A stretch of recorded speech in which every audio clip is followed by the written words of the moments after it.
Well, what happens if someone like pops in the channel? Oh, no, it's just a recording, so it's fine. Anyway, hello everyone. I'm Ryan from the Game Pros, and this is my buddy Gomas from my guild, just a flesh one on Illidan. Say hello, Gomas. Hi. So today we're going to be talking about Resident Evil. The whole series since Resident Evil 2 is on its way out. I want to talk over Resident Evil that's just been something on my mind. You good with that? Yep. So where should we start? Let's get this started. We're talking about Resident Evil 2, right? Or you want to talk about? Well, we're talking over a series from Resident Evil 2 coming on the way. Well, we can start with the original. Yeah, that's a good start. What do you want to talk about the remake, or do you want to talk about the original? We can probably talk about both. All right. You want to cover what you remember from the original, and then I'll do the remake from what I remember. Well, I remember the game came out in '96. I think I was around 9 at the time. And I was just a year old. What's that? I was only a year old, so go on. Yeah.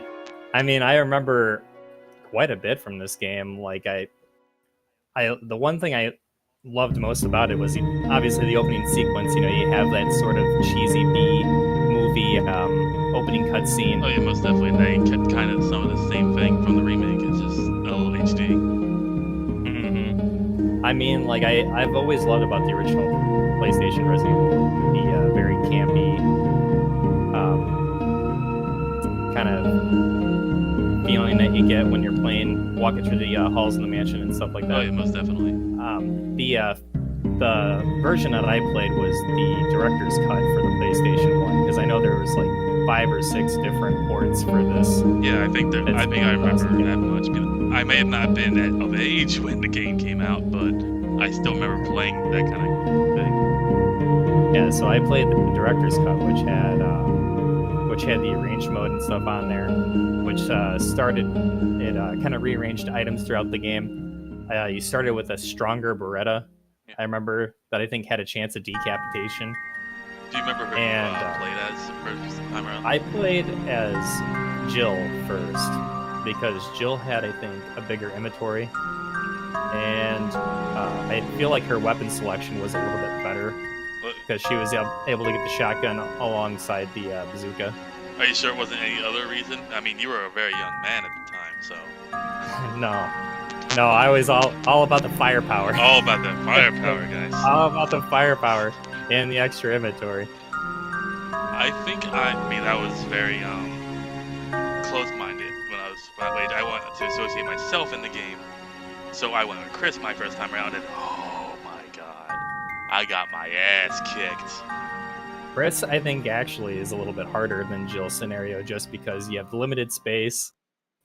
You have to deal with small keys, which, you know, Jill has the lockpick, so you can get around that. So I feel like starting with Chris, that was pretty much almost everybody's first experience with the game. Yeah, starting on hard mode immediately, because nobody wants to play a girl. Mm-hmm. Then I eventually, I remember talking to some buddies when I was first playing, they're like, oh, you gotta play Jill, she's a lot easier. I'm like, really? So then I went and played Jill, and I was able to clear the game. I'm like, oh, okay. I see how it is. Yeah, and I always thought Barry was probably a more interesting side character that you had, you know, whereas Chris had Rebecca. Yeah. I feel like Barry was a little bit more likable, and so I always played more of Jill's scenario than I did with Chris's. Yeah, and then we got to the Resident Evil 0 with Rebecca and everything, and then what's his name?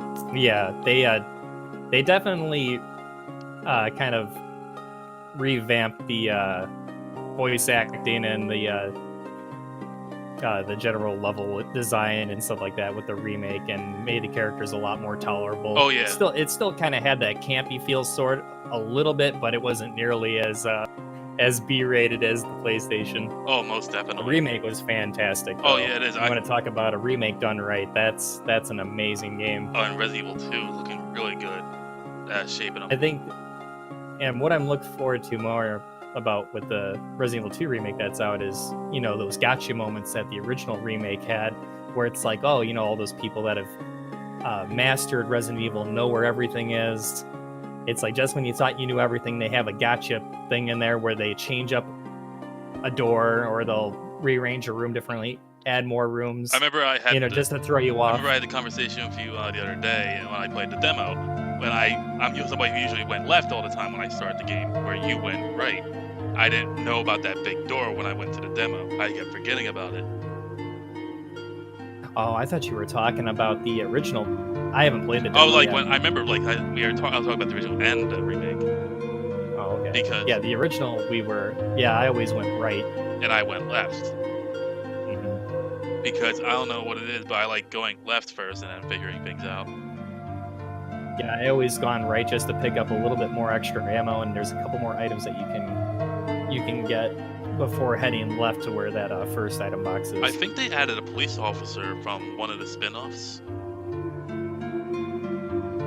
In the remake, yeah. In the remake? Yeah, the Officer Martin, I think. He's from a spin-off, I believe.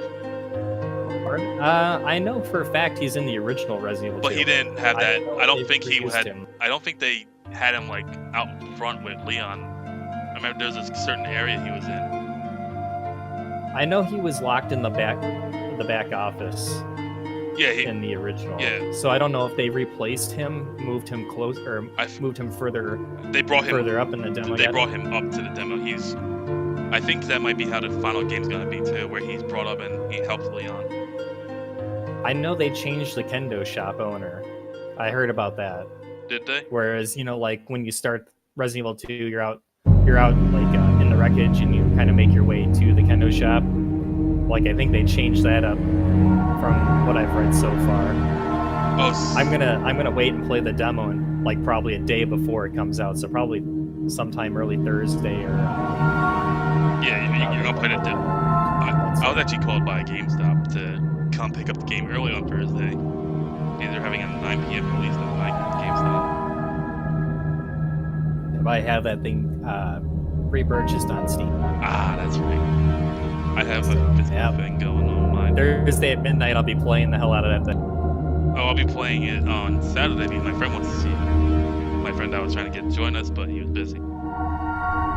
But yeah, my overall experience with the first Resident Evil was pretty good. Like, at being 9 years old, I obviously didn't beat the game that first year that I played it. No. It wasn't until like a year or so later when I got more versed with the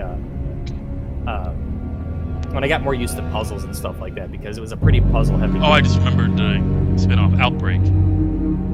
That could I think they said something about DLC coming to Resident Evil 2, so I think Outbreak could be a good DLC for Resident Evil 2 remake. Yeah, I'd imagine if we had to take a guess at what kind of DLC Resident Evil 2 would get, I would imagine probably Outbreak or any other type of side game that takes place within the Resident Evil 2 timeline. Yeah. Or 3 timeline. I mean, both games kind of like weave in between each other, so. Zero could have been DLC for the remake for Resident Evil 1. They chose to remake it on its own. Mm-hmm. And Resident Evil 0 is still a very good game with Billy and Rebecca. Yeah, a lot of I know a lot of people, I think in the speedrunning community, don't think too much of Resident Evil 0, but I think the game by itself is pretty okay. It's not my most favorite in the franchise, but it's but the buddy system I thought was pretty interesting. Yeah, but like in the more recent modern Resident Evil games, they take the buddy system and kind of like, I don't know, it just feels off with Resident Evil 5 and Resident Evil 6. Yeah, that's 5 and 6 are completely different beasts. I feel like they kind of stepped away from the horror and went full on action movie. Well, actually, with Resident Evil 6, Leon had a decent balance of horror and action, where Chris had the high-paced action that you expect from Call of Duty or Gears of War. Yeah, it was more like what was that? Operation Raccoon City or whatever. That's what it felt like through Chris's scenario. Oh. Leon kind of had a throwback to what I felt was what Resident Evil was meant to be. Mm-hmm. But I don't feel like there was a scare factor there. I still felt it was really over the top, because Leon at that point, they've beefed up his character to the point where he's basically all the he's the main face of Resident Evil anymore, isn't he?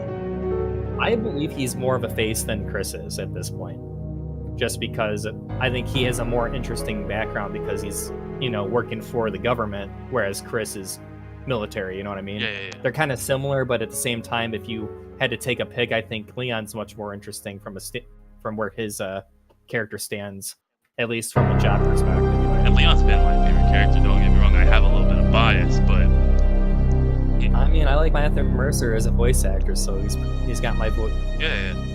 And plus, Resident Evil 4 kind of took what we had and then made it all new.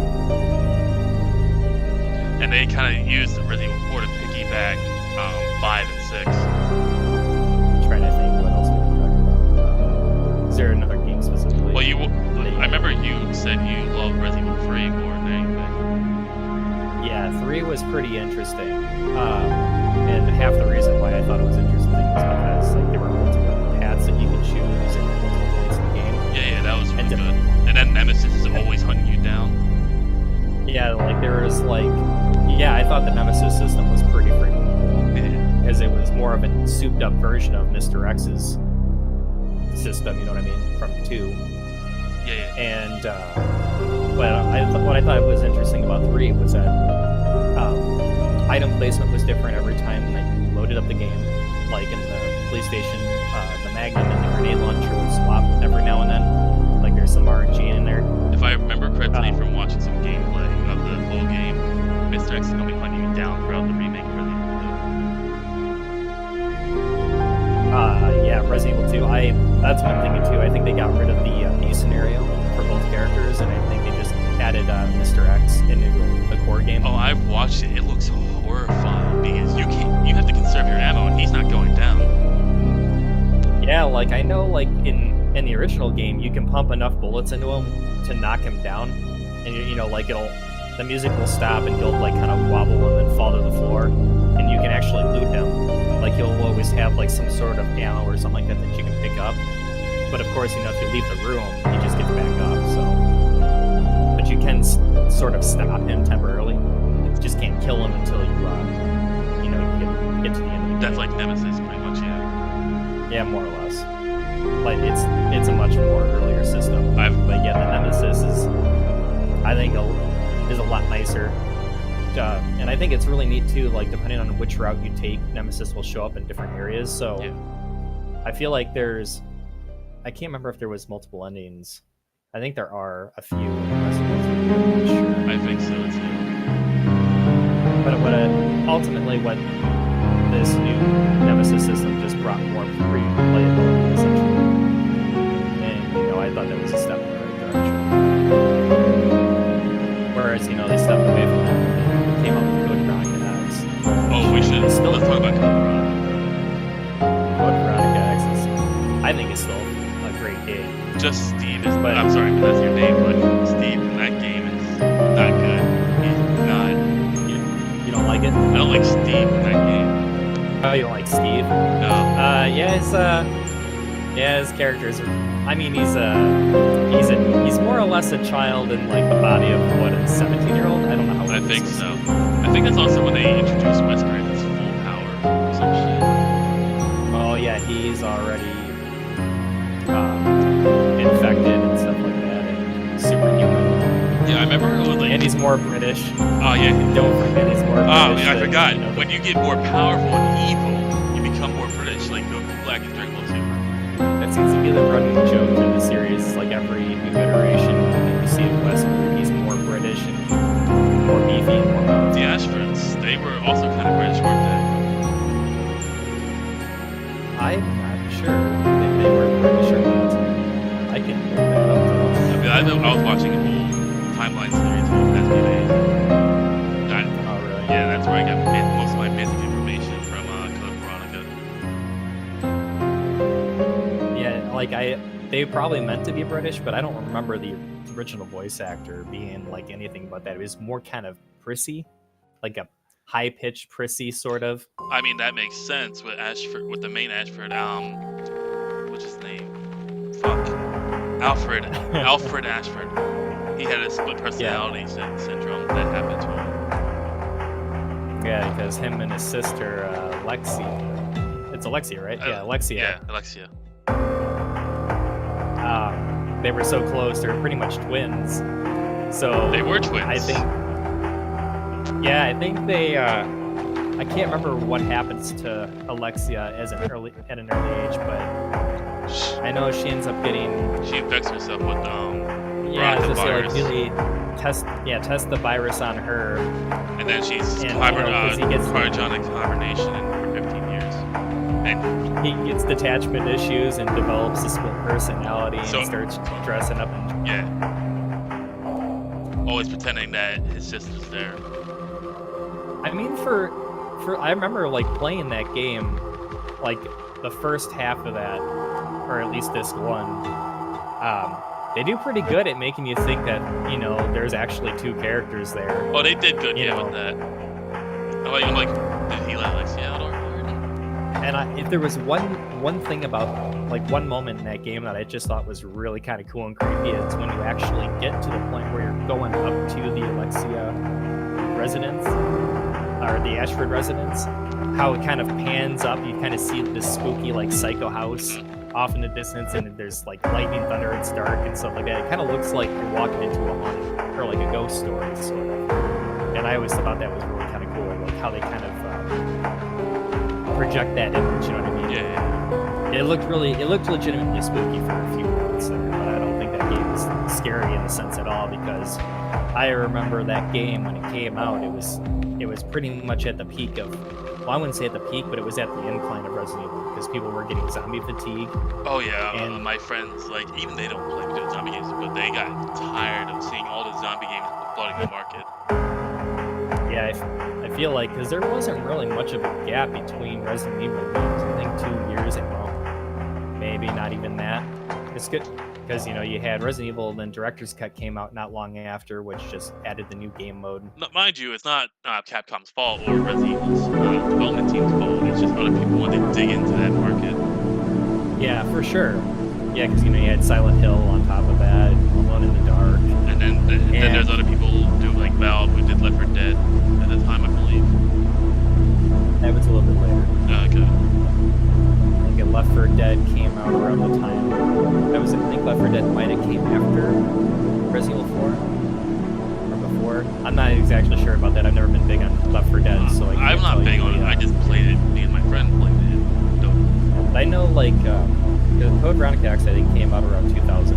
Because it was a launch game, I think, for Dreamcast, and then it moved over to PS2 when the Dreamcast didn't do so. I think they put it on the GameCube too, didn't they?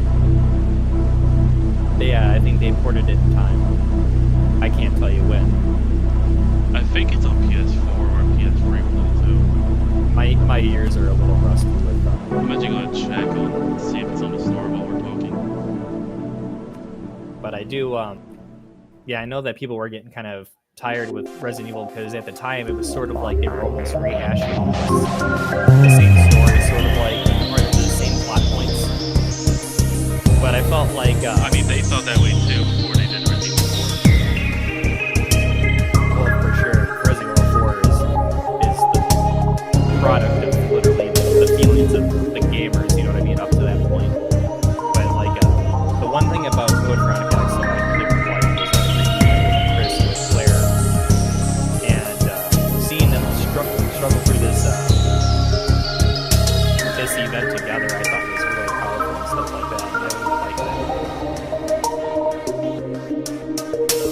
So I felt like the story-wise, might have been a little jumbled, but as for the Chris and Claire team up and finally seeing each other again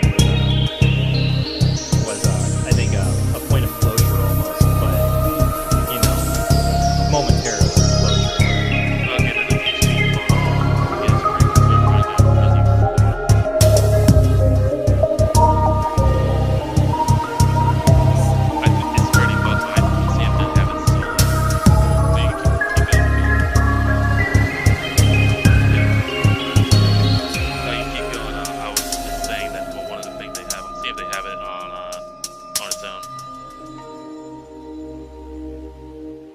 Trying to think if there's anything super special I could think up about. Operation Raccoon City took place during Resident Evil 2 story, didn't it? Yeah, it did. It kind of... I don't play Operation Raccoon City because of how received it was. It's meant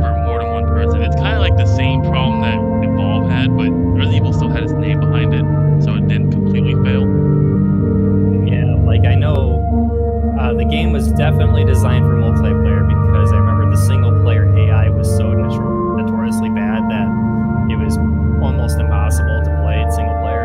I think some people were able to pull it off, but your teammates were literally just useless. They were all Sheva. God. I mean, Sheva was. I'll say this: Sheva was a lot better than the AI. Like Sheva actually was able to act and do some shit, but the guys your teammates in Operation Raccoon City, they actually like did better at killing you instead of killing the enemy. Sounds right to me. At least from what I see. Okay, Code Veronica is on PS4 for $15. Not advertised, not paid to advertise, but just saying that's a pretty good deal. But yeah, like I didn't play Operation Raccoon City, but I heard that you can sort of alter events, like in the timeline or something like that. Maybe I'm misremembering. In Operation Raccoon City, you can kill Claire and Leon. Okay. But the canon ending is because Umbrella tries to screw over Wolfpack. They say like, hey, give us more money and a evac chopper, or our contract's done. And they're like, we're not negotiating with you. Like, I guess we're done here then. And they let Leon, Claire, and Sherry go. And then they say, we're gonna go rip out Umbrella from the inside out. Oh, nice. Depending on who you're saying, like the one I saw was Beltway saying that.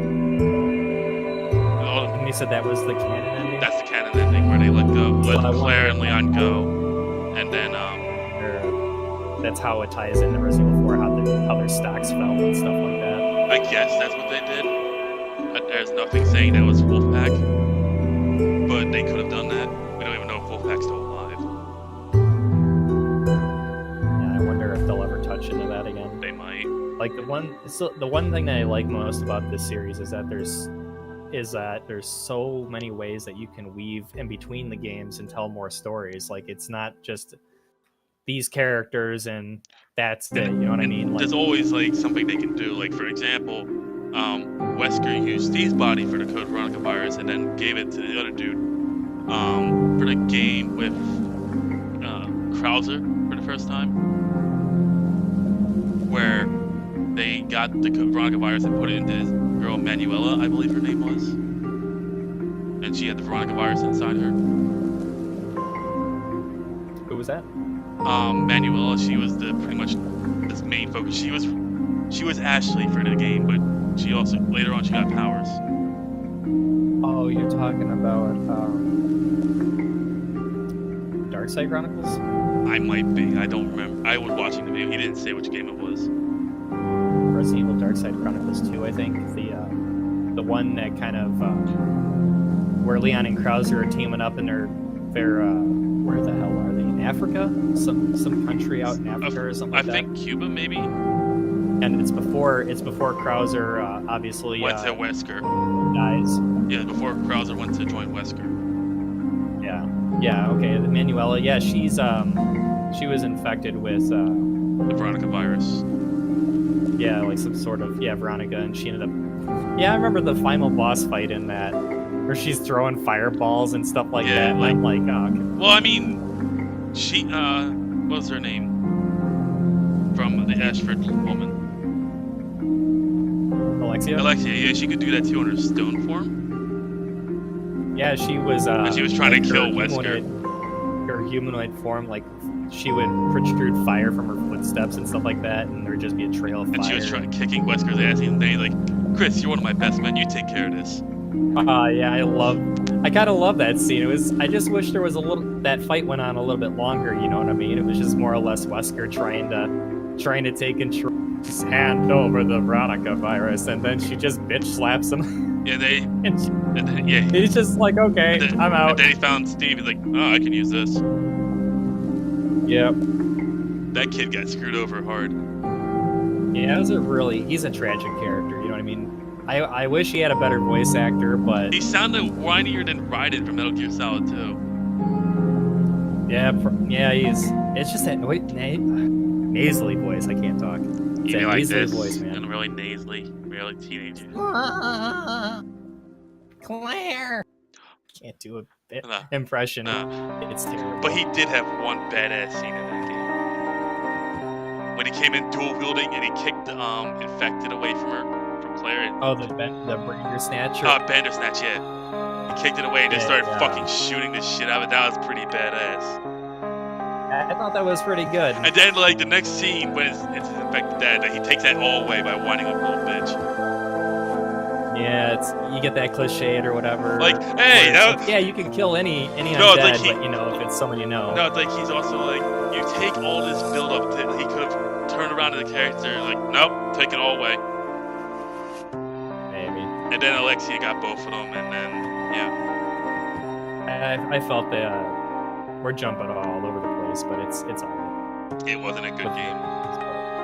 I mean, I really like the one thing I liked most about Resident Evil Code Veronica was how powerful the knife was. The knife is definitely the strongest in that game that it's ever been. Any other time in the series, you were actually able to do some damage with it because I think it was its hitbox, maybe, or maybe it was enemy hitboxes. But if you angled the knives as you swung it, like I think aiming down is what you wanted to do. Like you can hit multiple times with one slash.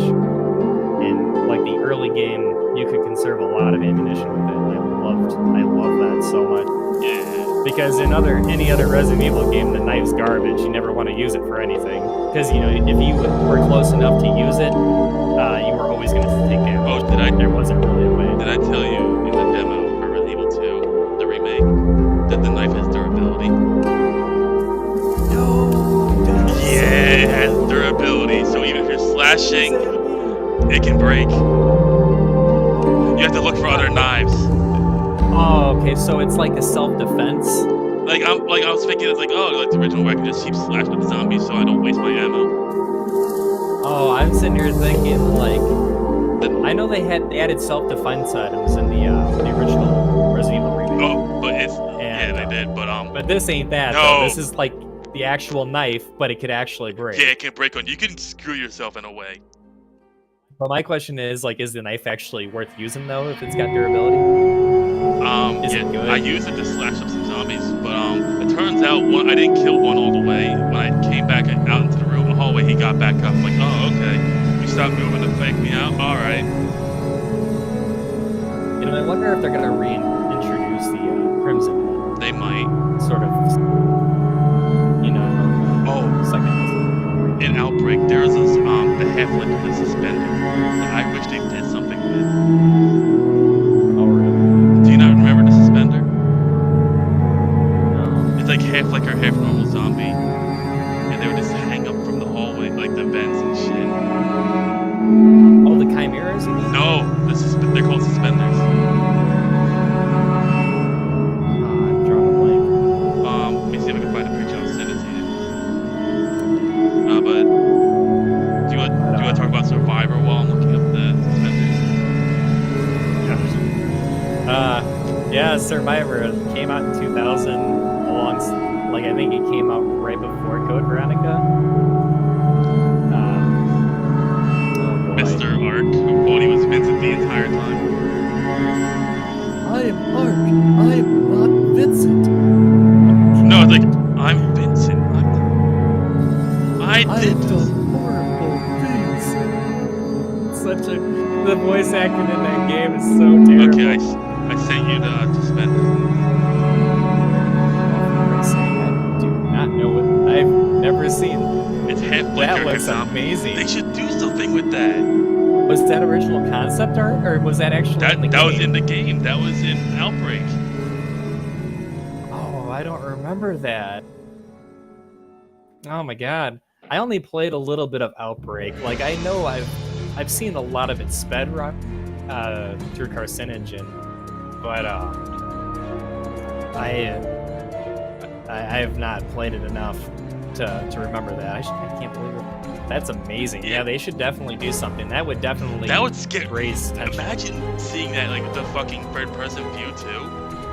Like that would scare the shit out of you. Yeah, the one thing that I hope the Resident Evil series does more, you know, even though I think it's going in this direction, is that they really use the environment. Like if they can get you immersed within the environment, then the game can be actually scary. I already think this one's turning out much better than 7 did. The 7 was just Outlast. Let's be real, it was Outlast. It wasn't Outlast. Because Outlast you couldn't fight back. They were two completely different games. It was Outlast with fighting mechanics. I mean, like, when you say Outlast with fighting mechanics, that just means it's not Outlast, because Outlast was literally just a game where you run and hide. When you add fighting mechanics in it, it becomes everything but Outlast. I mean, I've had this conversation with a lot of people. It always drives me up the wall. No offense to you. It drives me up the wall when people compare it to Outlast, because they are completely two different things. Drives you up the wall like a liquor. Sort of. Because, I mean, on a spectrum level, I've never considered Resident Evil to be scary games, but that's subjective. Horror is literally subjective. Oh yeah. They had horror elements to it. Can't talk again. And like they never frightened me. But if there was one thing Resident Evil was good at, is building tension. Oh, it's very good at building tension. And in delivering action. It's an action game, kind of at a. Oh, my power just went out. I think. All right, so where were we? Okay. I think we're talking about Survivor, yeah. The game was not good. I played through it. I went through every scenario building that you can go through. Like, because that game branched off quite a few times in that game. And, man, I really wish we were able to use, like, a real light gun in that game. It probably would have been better. Because I think that was the original intent of it. I don't remember why you couldn't use a light gun with it, or maybe you could. But, holy crap. I think my only experience with Resident Evil 2 was watching AVG play it, and I'm watching other people play it. It wasn't a hard game. It was actually really easy. You can like literally use just the handgun throughout that whole entire game, despite fighting. Oh yeah, we were also talking about the Stranded, Suspended too. That they should use now. Wait, what? Suspended, the half. Oh yeah. Those things are gnarly looking. Yeah. Yeah, I don't think there's too much I can. Just the horrible voice acting in that game, and then the music in that. I remember the music in that game was real bad. Yeah, no, great. I can tell from that, like, Vince. If you like put a clip in or something like that, of like the theme of the final area, it just sounds it's all over the place. But yeah. And then there was Hypnos, I believe, was the final thing. What was it? The tyrant type thing called Hypnos. Yeah, the tyrant fight was really lackluster, and I think in the first phase, I think all you really have to do is just literally just back, like you didn't even have to like run or anything. You literally just backpedal out of all of his swipe attacks. It was so easy. And then he goes out of his premature state, and then he gets just a little bit faster. But there's just nothing difficult about that game at all. I think it's face him changing. The show he was changing himself. He just gets bulkier. Bulkier, and his face got weird. Just bulkier and just faster. That's how you know he goes from the premature stage to mutated or whatever they call it in the game. What was that game with Morpheus? Morpheus? And the guy named Bruce Discount Leon and Discount Ada. That is the other gun survivor game, or Dead Aim. It's Resident Evil Dead Aim. Dead Aim. That one I did play a lot of. That was that one. It was actually better. I think that game was ahead of its time because the guy got super sex change. Yeah, like that's what it is. He turning into a tyrant. He ended up getting some sort of female structure and stuff like that. But he still kept his psyche. Mm-hmm. So I mean, he was still like Morpheus. I think it was the GT virus. I'm not exactly sure. like the actual Yeah. what virus was there. I think I just do, remember it was a however- combination of the G virus and the T virus. Thus the GT Yes. virus. I'm sure there was some like Capcom shenanigans in there, but I do remember that game being a lot more. A lot more what?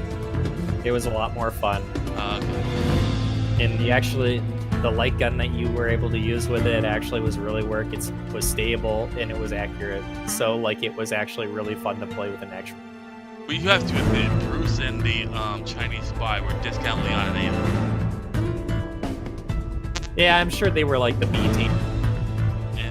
You know, Leon and Ada, the A team characters, they were the B team characters. And then we never see Bruce Yeah, or that Chinese that's- woman again. Yeah, his Texan accent and stuff like that. I still remember the cheesy line or whatever at the end, because you know how like every goddamn Resident Evil ends Yeah. with that kind of Sorry. slow motion bullet in the back. Sorry, my dance card's full. Yeah, sorry, my dance cart is full. I'm like, Jesus Christ. What was Claire's? Do you remember hers from Resident Evil 2? I remember when you're fighting the tyrant in the beast scenario, I'm pretty sure she says, "You lose, big guy," or something like that. I remember Leon's was game over. Yeah, I think his was game over. But I'm pretty sure when you're fighting the tyrant and you shoot the rocket launcher at it, she goes, "You lose, big guy." I'm going to take a little bit off topic because I've been watching something called the Resident Evil Randomizer. Holy shit, it can be terrifying if you have things set up a certain way. Like, many of the, snake, many tyrants. I think I've only seen a couple of randomizer runs, but Yeah, you know what I'm yeah, talking about. I'm so glad that's a thing. There's a randomizer of like literally everything, and I've seen a lot of randomizers. Oh, do you have Resident Evil on PC? I do not. Oh, if you had it on PC, I was gonna say you should get the randomizer and then do a randomizer run and see how long you last. I would be confident that I can beat it. I mean, I'm pretty good at Resident Evil. Okay, but I would give you the benefit of like keeping on ink ribbons and everything else, but you would have to randomize your doors, randomize items, and enemy placement. with the. I mean, I was able to do Resident Evil with invisible enemy and stuff like that. But invisible enemy randomizer, well, I don't know. Can you imagine? One dude I saw, he had like a bunch of snakes out on the outside fence.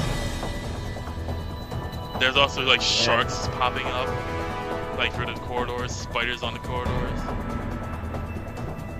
Oh, that can get crazy real quick. Yeah, that's why I was saying you should do it and see how long you last, and if you can record it. I would have to see about getting back into streaming. Oh, I would talk with you the whole time if you wanted. No, one of my other guildies wanted me to get back into streaming or whatever, so they can watch.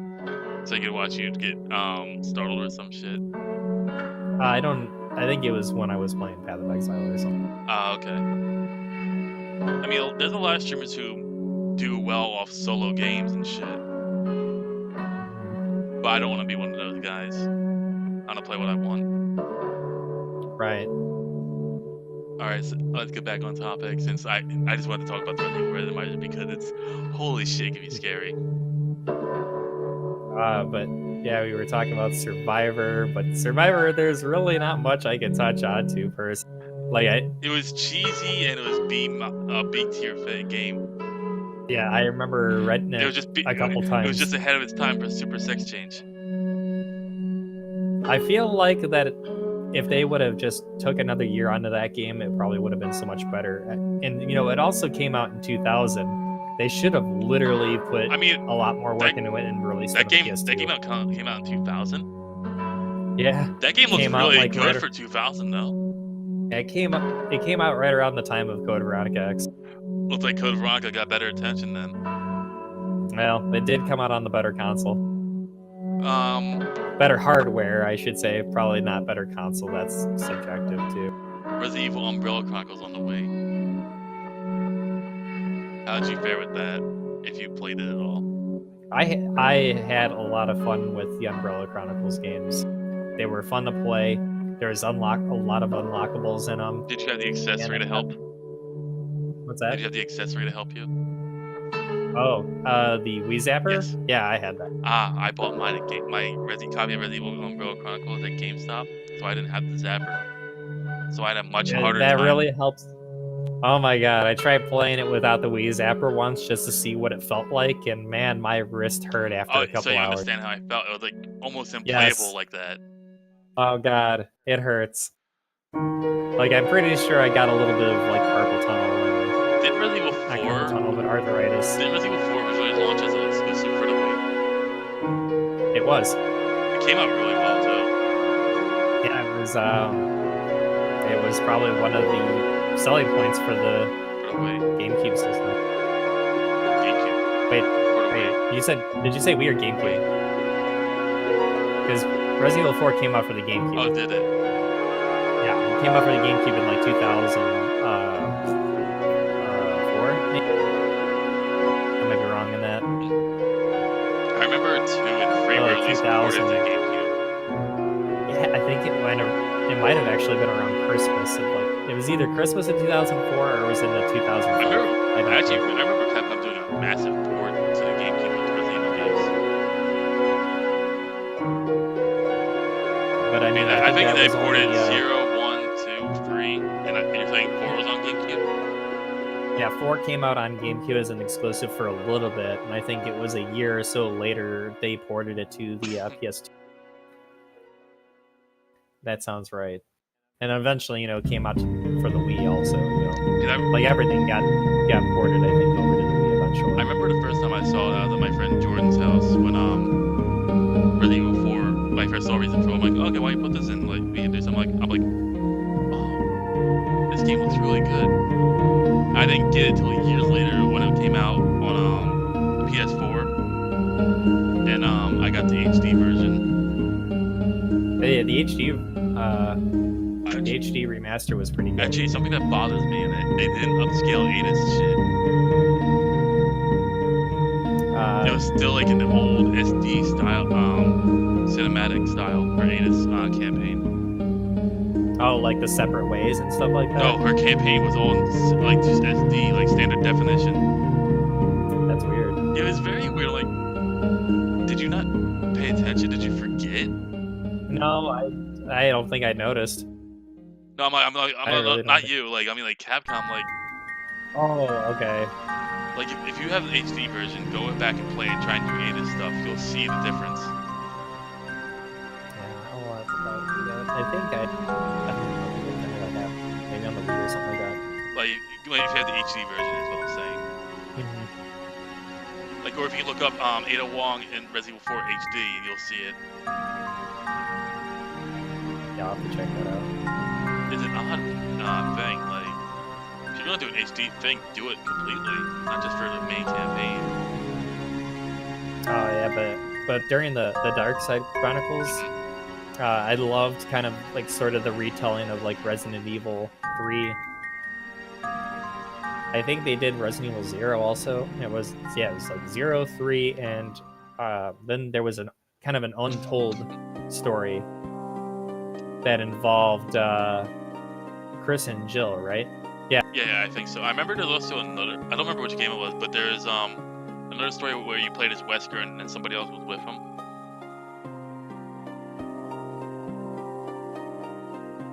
Yeah, I know there was like a couple side scenarios within like each game or whatever that you, because it was chapter based and stuff, and they had like bonus side chapters and stuff. Yeah, I poured a lot of hours into that, and then when the second one, the Dark Side Chronicles, came out, I did the very same with that.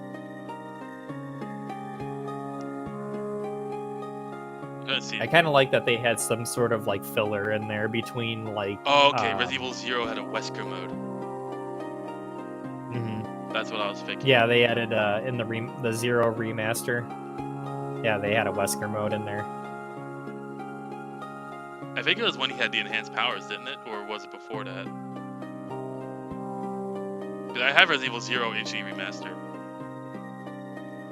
If you're going by by the lore, he wasn't infected, or at least it didn't seem like he was infected in Resident Evil 0 because it wasn't until after. I'm not exactly sure, like because I think he was infected with the virus, but the virus didn't kick in until after the tyrant turned on him at the end of Resident Evil 1. Yeah, I remember that. According to the Dark Side Chronicles, because there's actually a chapter that you play that. I just didn't remember if Resident Evil 0, the Wesker mode took place. It literally picks up like moments after whatever character defeated the tyrant in that room, and Wesker's, he's all bloodied still. Yeah, so I just wasn't. I found that really interesting. I just wasn't sure if it was like the Wesker mode took place during during 0 or after 1 was finished. It's like toward like the climax of 1. Okay, so it's labeled as non-canon.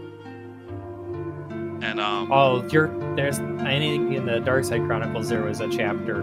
There was quite a number of Wesker scenarios actually that I remember. And it has Wesker and Rebecca Chambers in it. I guess I have to finish 0 to get that. That's interesting. Okay, so Wesker mode is an extra gameplay mode for the main campaign. After completing the game once, the mode can be selected from the extras menu on the main menu. The mode Albert Wesker, who replaces Billy Cohen, accompanies a P30 injected Rebecca Chambers. What's the P30 though? Okay, so Wesker has his Shadow Dash and Death Stare, and he can mix herbs. What's the P30? Yeah, I was watching some streamer. Oh, the P30 is from the thing from Resident Evil 5. It was created from further research on the progenitor virus. Okay, so it's basically the thing Jill had on her for Resident Evil 5.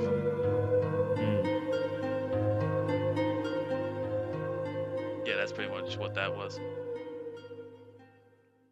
Speaking of Resident Evil 5, that was 5 was fun, but it wasn't really much of a Resident Evil game. No, that was really weird that it started to turn really quickly. Like, and it was trying to piggyback over Resident Evil 4's shoulders. I felt like they were really trying to do something new, because the one thing about 5 that stood out from every other one is that it takes place during the day. Yeah. Which I thought was kind of odd. Actually, with Leon's, it was mostly just a dusky environment. It wasn't really night until like later in this game. Yeah, it's always kind of been like a damp sort of eerie sort of environment that you're in almost every Resident Evil game. But this actually works out. 5. This actually works out really well in the new modern era for Resident Evil 2 remake, because they can do the darkness really well, and it can be done very creepily. I'm not sure if 5 is still the best-selling Resident Evil game out there. I'm not sure if it still is, but I know it has been for a long time. I think 7 took that spot from it. If I remember correctly, 7 did really well. Yeah, 7 was definitely did really well, and I think half of that was word of mouth. Yeah, but I think and a lot of people streaming it and like Markiplier and things like that really helped it out. Yeah, but I think like first release, like first weekend sales or whatever, I think 5 was the highest or something. I'm not sure. But yeah, 5 I thought was really fun. Like it pretty much had what 4, like the same sort of inventory system, like how you can upgrade your weapons. 5 had was more action paced probably than 4 was. Resident Evil 5 is still the highest selling Resident Evil game. It's 7.3 million. Okay. It's just underneath Monster Hunter World for Capcom. For their top selling game. For Capcom, yeah. It's only like 0.2 under Monster Hunter World. That's interesting. That's crazy. Resident Evil 6, however, is only 0.2 behind Resident Evil 5. Where Resident Evil 7 has 5.1. I don't know if this is a remake or if it's just Resident Evil 2, but Resident Evil 2 had 4.96 million. I'm sure that's the original. think there's any sales numbers out, obviously, unless they have like pre-order numbers, but I doubt that. I doubt it too. Plus, it would be kind of unfair to judge it now before it's fully released. Oh, yeah, for sure. But yeah, I mean, Resident Evil 5 was, I mean, I think the one thing about 5 was its Mercenaries mode was pretty decent. Even though I think the Mercenaries mode in 4 was better. But as for like the general like game, and I had a blast with it. There's always the I remember the memes at the end of 5, Chris punching the boulder. There's like 2 boulders and you have to move during the Wesker fight, and Chris is like, he goes to push it for a little while, he looks like he's straining, and then he starts punching it. I was watching like, why the fuck are you punching it? What's that gonna do? I don't know. It's just rattle that up a little bit. What's punching gonna do that pushing is not going to? I don't know. I'm like, Chris, are you trying to break your hands or see how durable they are? People eat that up though. Oh, have you ever seen like on YouTube that's from G-My88 Box with Resident Evil 5? No. Oh, you should look into it. Basically, Chris is really buff, and then he throws Sheva like when he has to like he has to lift her up to reach high spots. Oh yeah. He kept calling her, and then he was really strong. She finally got to it when he just threw her into the sky. Wesker is pretty much Majora's Mask. It takes him a minute to realize he's been hit, and he goes, Chris! And it just starts coming down. Time to die, Chris! It was pretty funny. I like that they mirrored the Wesker scenario, or the scene or whatever where Chris and Sheva like catch up with Wesker or whatever, and he takes his glasses and throws them. Like, I like how they sort of like copy pasted that in the Resident Evil Afterlife movie. Oh yeah, that was pretty good. There's like almost shot for shot like the exact same. Has Leon been in the movies yet? He was in Retribution. Was he? Yeah, he's played by, I don't know who the hell the actor was. I remember a while back. But he was very, like, he wasn't used very well. Oh, he was done shittily. Chris was alright if I remember correctly. Played by Wentworth Miller or whatever his name. And then Claire was amnesia or some shit, like Alice was. Oh, and Afterlife, yeah. She had temporary afterlife because she had the beetle on her chest. Oh, like Jill did in 5.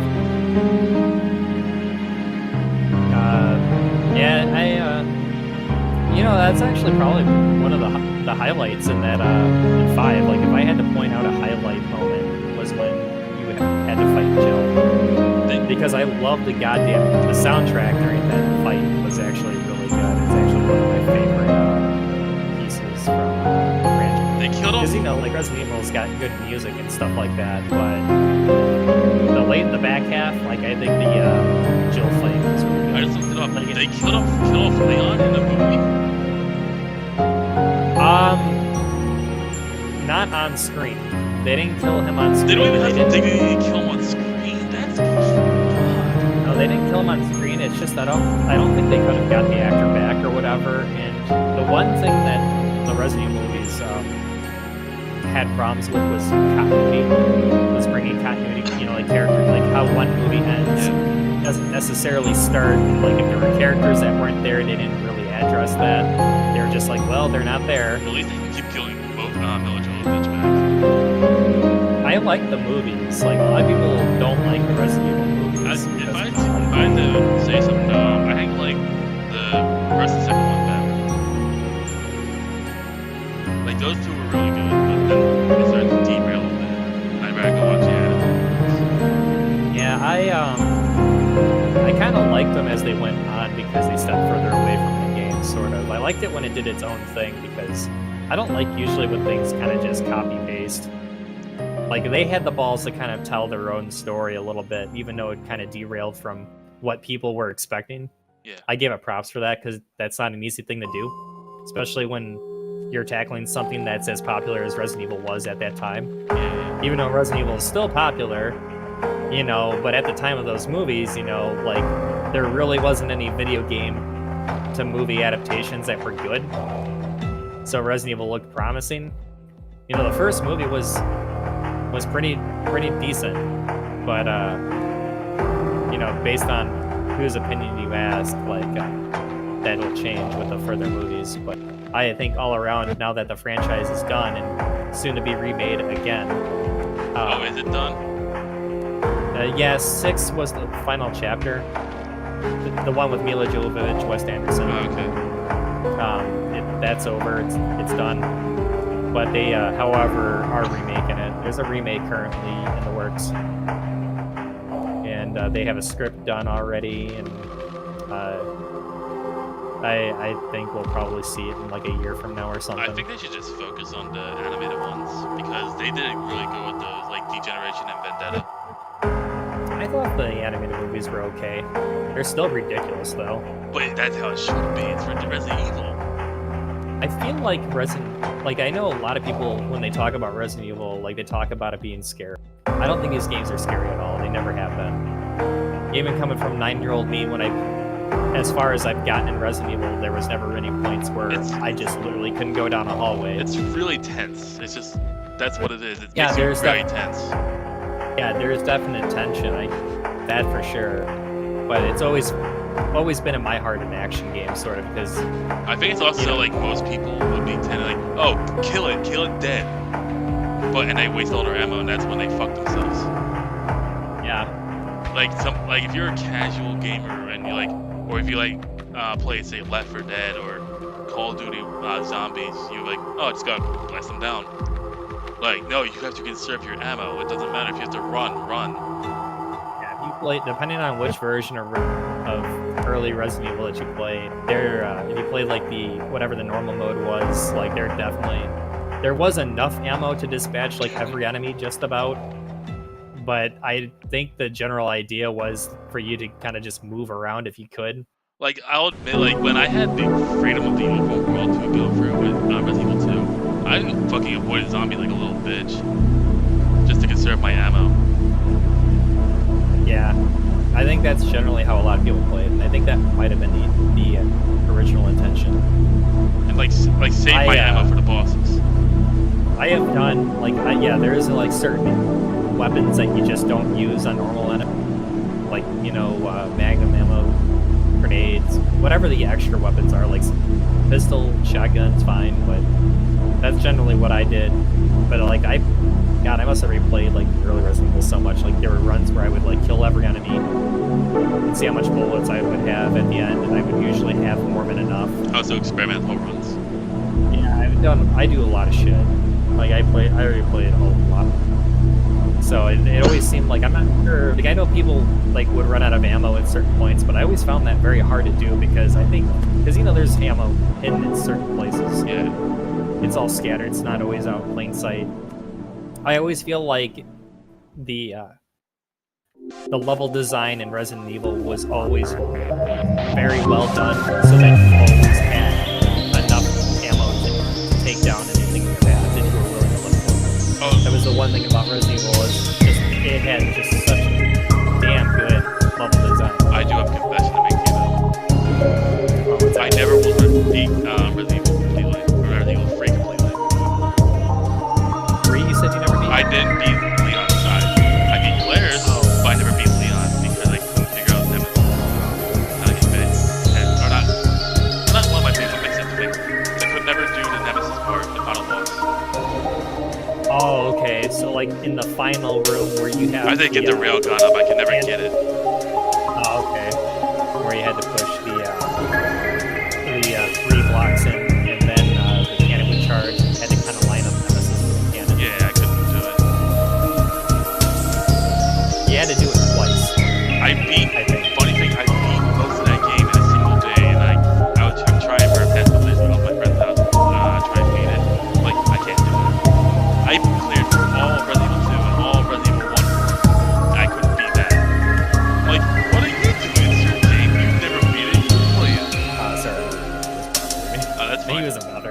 We were talking about food. Oh, then order food. I don't care. We're just talking. We're just talking about Resident Evil. If he has some things to say about Resident Evil, he can come join us. Nah, he doesn't. All right.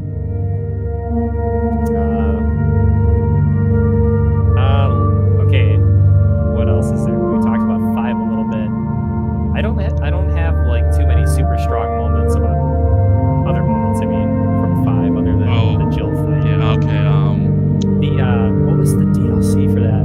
The one where you go through the Spencer mansion. That was actually kind of cool.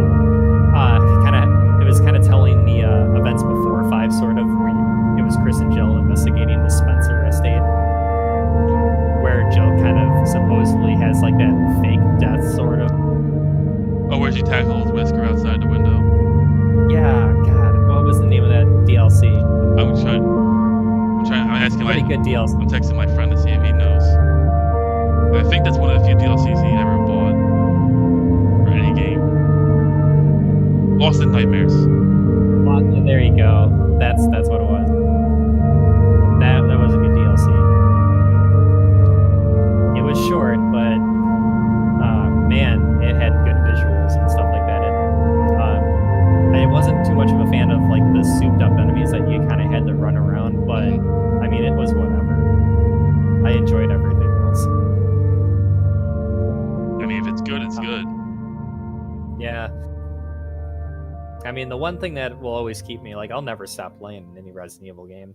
Like, I love, even though that they need to kind of tone it down from the super, like, heavy action, ridiculous story. I love, like, when it gets, I love the environments that you're in. How much do you know about Resident Evil Gaiden? I only watched a little bit of it. I owned it. Oh, you owned it. Okay, yeah, I bought it for the No, you gotta talk about it now. Yeah, god damn it. I beat it, but holy crap, that game was awful. Everything from the horrible music from the title screen. Did you beat it? It is so... Yeah, I did beat it. It's not very long. It's actually not really easy either. It has this weird combat system where you have this sliding bar. Yeah, I saw the sliding bar when I was watching the end of it.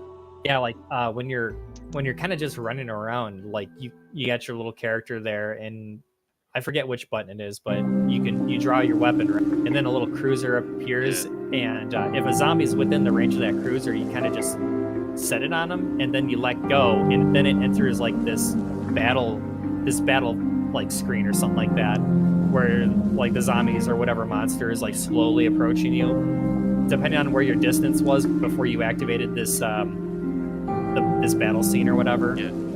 There would be this like sliding bar where, you know, there's like this little box, this little hit window or whatever that you got to hit it in, and depending on the weapon that you chose, the bar gets faster. So the more powerful weapon you have equipped, the faster that slider gauge is. Makes sense. So I mean, yeah, it's definitely different, and holy crap, it's brutal. It's a very RPG-esque Resident Evil. Yeah, it's kind of, and it takes place on a ship, which I think this is the first Resident Evil game at the time where it takes place on a boat. Well, let's talk about the monster, the shape-shifting monster. Yeah, the shape-shifting monster. It's like a tyrant, except it's got like this tentacles or whatever that protrudes from its gut.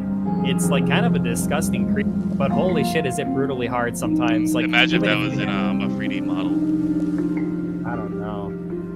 But I had like a shotgun and I think the grenade launcher at that point when you encounter it. And like, I'm pretty good at timing games. Like, if you're good at timing, you can probably destroy this game. But like, you can shoot it 5-6 times in the head when it's medium range, because it actually can hit you when it's at mid range. That's why it's so hard. And like 2, 3, 4 hits or whatever, and you're dead. It's a brutal, difficult game, and I think it's been sped around a couple times during like an awful block at like AGDQ or something. But it's worth taking a look at to marvel at how terrible this game is. And by God, if you have sound on high, turn it down, because oh man, I mean, the sound is awful. I have a Game Boy Advance SP. If I find it, I can probably pick it up. Yeah, I'm sure you can get it for real cheap, or emulate it or something. Possibly. It's it's one of those games that's so bad, I don't think anyone will ever forget it. But yeah, Gaiden, I don't know how you pronounce that. We'll call it Gaiden just for the simple sake of it. Yeah. Like Ninja Gaiden. But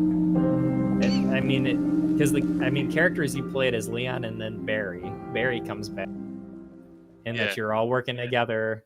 And there's Luca or something like that. I think is the chick that you the find little girl. on the ship. I remember Barry saved her after the monster pulled her in.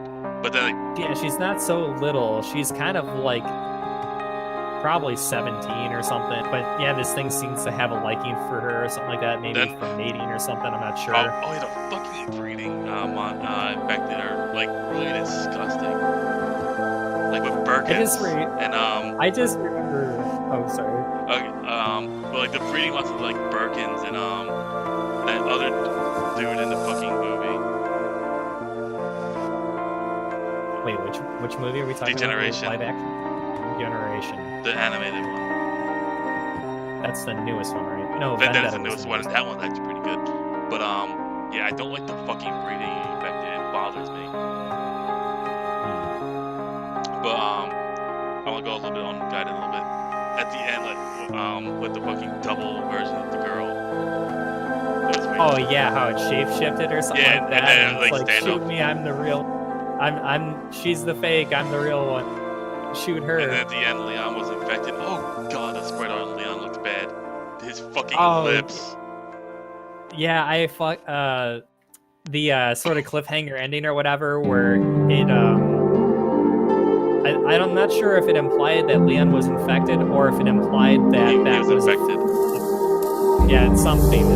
Like if it said nothing, you would think, oh, we got the wrong one. Yeah. But no, he was just infected. He had to be treated, and that's why he didn't go to Code Veronica, and that's why he sent Chris. I just know that Gaiden's not canon by any means. It has some canonicity, but nothing like something that nothing you need for information. It was discontinued. If it had any canon at the time, it doesn't exist anymore. Oh, how familiar are you with the comics? With the comics? Yeah. I didn't. Okay, I only know a little bit. I have the video game adaptation novels, though. Okay, but there's a scene where Leon had to go investigate some shit after being employed by the government. He found some giant monster bat things that Umbrella was working with. He had to take them on single-handedly. He lived, but he got captured and then fought it off. And then he broke the machine that they were using to control it. The bats attacked the Umbrella researchers. He got out and called an airstrike on the place. All by himself. I had to slip 21 tape. Okay, I thought you were processing all of that. No, I was listening to that, but I just took my headset off, like right at the very end there. What was the last thing you heard then? There was silence when I came back. Okay, what was the last thing you heard before you took your headset off? I don't remember. Okay, I'm going to tell again with the relieving words. Okay. Leon had to, after he got employed by the government, he got sent on a mission to find out what was going on with these giant creatures at night.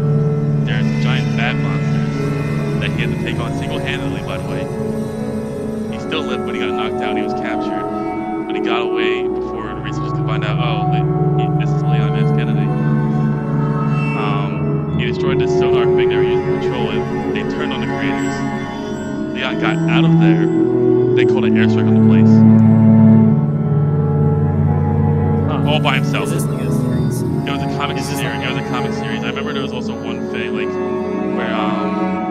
the chief is corrupt, and that was true within the games. He had this weird sensation thing with Umbrella, and Stars tried to report it to the chief, but he was corrupt. He didn't believe a word of what they said, so he disbanded Stars. Huh. That sounds pretty cool. Like, I would be interested in that if I could ever get my hands on it. Yeah, if I could get my hands on it too, I would be interested, but I'm just going off a video I watched.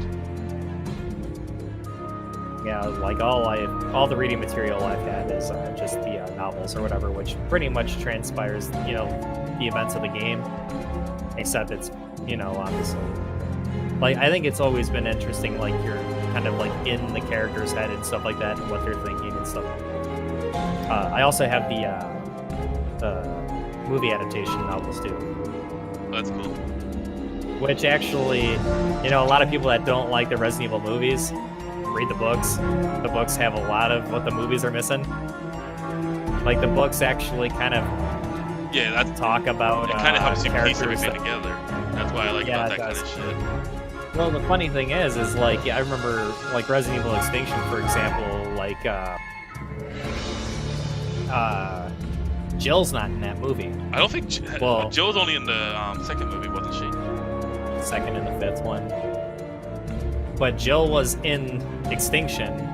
Like, in the book, like, half of Resident Evil Extinction, the book, it tells, like, what's Jill's doing. Like, she's kind of sort of in the same area as, like, Alice is out in the desert, Nevada desert, and stuff like that. Well, she has, like, sort of her own adventure, sort of, during the events of Extinction and stuff like that, which I always thought was interesting. So I wonder if they made the Resident Evil Extinction novel based around an earlier script in the movie or something like that, because it seems like everything that transpired in the movie from Alice's perspective was the same, except for the half of the book that had Jill in it.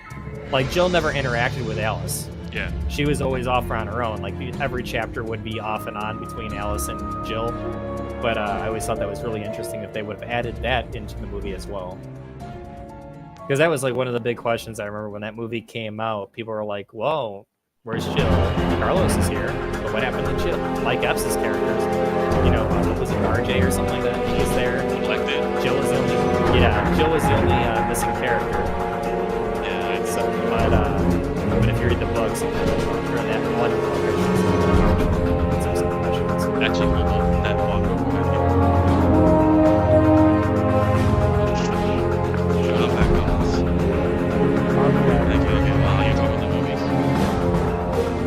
What's that? Talk about the movies and the novels. Just Extinction. Just an example of those. Like, you add a little bit more text in there to some of the major plot holes that are in a lot of the Resident Evil movies. I think that was one of the biggest problems that people had with it, was just the general plot holes. Not the continuity was off. A lot of people didn't like the Alice character, which I got it. If you don't like the protagonist, then you don't have a bad time. I think that was because they started giving Alice all these superpowers like Wesker would. They kind of took away from it. Yeah, people complain that she had, her kick-ass abilities, and when she gets infected with the virus later on, she just gets souped up. And I'm like, well, Wesker had that. Nobody complained about Wesker back in the day. Yeah, he's a villain. Yeah, he's a villain, but it's like, that was still there in the movies, but pitting somebody up against him that was really matched, I'm not sure why that rubbed some people the wrong way, but to me, I just said whatever. I mean, it was all in all an action movie, or an action franchise, you know what I mean? Yeah. I always classified it as like sci-fi action. It's still like a good, just zombie movie to watch. Yeah, I mean, each sequel made more money than the previous one too. So I mean, as people bitched more and more about each new sequel, it just made more money. So I would say, like, the only, like, Resident Evil is probably the most successful video game to movie adaptation there is today. I would say so, yeah. And I mean, Silent Hill wasn't too bad. Silent Hill wasn't too bad, but it didn't really. But it still had problems. It was. I don't think it's as good as everyone says it is. It's a decent flick. It's not something. Yeah, it's watchable. It's definitely watchable. I have it DVD, but I don't think I would pay any more money for another one. I mean, I could make a joke and say that the Silent Hill movies are utter garbage because Sean Bean doesn't. but I joke. Like, I always found myself looking like, hey, where's Pyramid Head? I want to see Pyramid Head again. I was expecting Pyramid Head to kill Sean Bean. I was expecting it. Like, I'm like, oh god, Sean Bean's in this movie. He's gonna die. How is he gonna die? Oh, Pyramid Head's gonna get him. Either that or it's him. But no, he never really encountered the spooky. He was just kind of there. Yeah, he was the husband, wasn't he? Yep. Ah, of course he was nice and safe. He was the dad. Poor PT. But no, that's Konami. We're here to talk about Capcom and Resident Evil. Yep. Getting sidetracked again. Yeah, but yeah, that tended to happen. But I mean, we touched on Resident Evil 6 a little bit. We didn't touch Revelations yet. Revelations, yeah, Revelations. That was a the second good handheld, and then it came to consoles and got HD'er. I should say that's the third game, the third Resident Evil at that moment in time that was on a boat, because I forgot Dead Aim obviously took place on an entire crew. And then Gaiden was the first, but that was on a Game Boy. Yes. Yeah, Gaiden I think came out 2 years earlier or something. It was like 2001 or something. You have to admit, though, Gaiden was very campy. You know, just the fact that they made a Resident Evil game on the Game Boy. Everything was on Game Boy. That thing would not die until the DS came out. Nope. But yeah, Revelations was actually fun. I really liked it. It was eerie, like, you know, playing the early parts of the game where there's like no enemies yet. You're kind of just going through the ship. Like, it actually generically felt spooky, and I loved it. Yeah. The enemies I thought were weird, however. They were like the weird sea monsters or whatever. Yeah, I think it was like the weird mutations that Leon came across in 4. But I had no complaints. I thought the aiming was great. And this was on the 3DS. Or did you not play it on the 3DS? Oh, I played on the 3DS. I got it right when it first came out. Are you kidding me? New Resident Evil game, it's day one purchase. Did you also purchase your 3DS on the same day? No, I had my 3DS. I got the 3DS at launch. Ah, okay.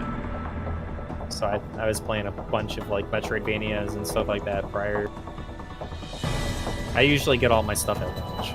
So I don't think they're really... I think the only system I've ever gotten that was like a year or two after was the PS1. That's because I got the one first at launch, and then I got the Switch. But the Revelations games are pretty good. Oh my god. And I think the best part for me about the Revelation games, 1 and 2, is the side games, the mini games. Like the RPG element mini games or whatever, I think are freaking fantastic. They're great. Love them. And I think they have multiplayer to them also, but I've never done multiplayer. I don't think I did the multiplayer either, because nobody else had it on 3DS. But I really like the sort of grindy, like just constantly upgrading your weapons and like the RPG elements, like the sort of like Borderland system that they had in there, where you shoot, you see the damage. Yeah. So you know when you're hitting a weak point and when you're not. Yeah, just all around straight up, just awesome game. I also think it has something similar, but like in Resident Evil 4, you had to get that special lens to shoot into special areas on the regenerator. Oh, the regenerator monsters? Yeah. Yeah, you needed like the thermal scope to see you had to look for that fucking thing, and while he's approaching the leeches or whatever that's on them. You had to look for that thing while he's approaching you, and that was scary. You know, that actually added a little bit of a fear factor to 4, because 4 just literally had it. It brought up tension in new ways, like because enemies were smarter, they pursued you, and the chainsaw guys, like, they made noise, and the noise always sounded like it was right behind you. It wasn't. But it was not a traditional Resident Evil by any means, but it was still really good. It was the reboot the series needed, because I swear another zombie game after Code Veronica, I don't think it would have done very well. Capcom needed to change it up, and they really did. They really stepped out of the shadows, and they were just a different kind of zombie. Far more intelligent. It's not really, I wouldn't even call it a zombie, because for one, they were able to think for themselves. It's just that they were given commands that they can't. Actually, that reminds me, have you ever seen or read Parasite? A Red Parasite? Parasite, the Maximum. No. Okay, so there's, I'm going to give a brief summary of that. There's these aliens alien creature things that are like parasites. They take over human hosts for the most part. As soon as they land, because they need a host, take over their whole body. But the main character, for example, he stopped it because he was awake, and it only ate his hand, and it became his hand. Oh wait, the anime, right? The anime, yeah, and then the manga was also pretty much like that, where they're supposed to go for the head, where it's take control of the nervous system. Yeah, it didn't click, but yeah, I know exactly what you're talking about now. Yeah, I think that's what Las Plagas is pretty much like. It kind of is. There's a body horror element from Japan that's then when the head expands, it feels even more like Parasite. I mean, the Las Plagas was definitely different. It was similar in the sense that, you know, they were sort of hive-minded, you know, but they were far from zombies. I mean, there are people that still call them zombies. They're not zombies. They're not undead. They're still living. It's just something else is taking control of that body. Right. It's a parasite, not really a... It's not the undead. It's not a virus. And I think the Ouroboros was like that's introduced in 5 is more like a souped up version of the G virus, sort of. It's experimental version of the Las Plagas. Oh, okay. I thought it was like a mixture between the two. I think it might be. I don't remember what they fucked with it, but they experimented on Las Plagas and got something out of it. Like, to my knowledge, I know the G virus is like dubbed like the uncontrollable virus because it's always evolving and they can't control it really. Yeah, they can't stop it from changing constantly. Well, I remember in what we call Operation Raccoon City, there was something called a control parasite that they had instilled in the fucking Mr. X, and they named their extract. Mr. X was Tyrant. Yeah, but they had to extract the control parasite to control Nemesis again. I guess that's where he started saying stars. Because he was in control. Somebody else was controlling him. I guess the reason Mr. X was laying down too was because the control parasite told him to just lay down and deactivate. So there are ways to control things. I just don't think it works well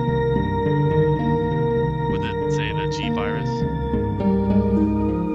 What was it about G virus? I don't think a control parasite would work on G virus. Oh, I'm not sure. But that thing's mutations gets really fucking weird. It gets out of hand real quick. Yeah. Oh. Do you remember the Resident Evil version of chest bursters?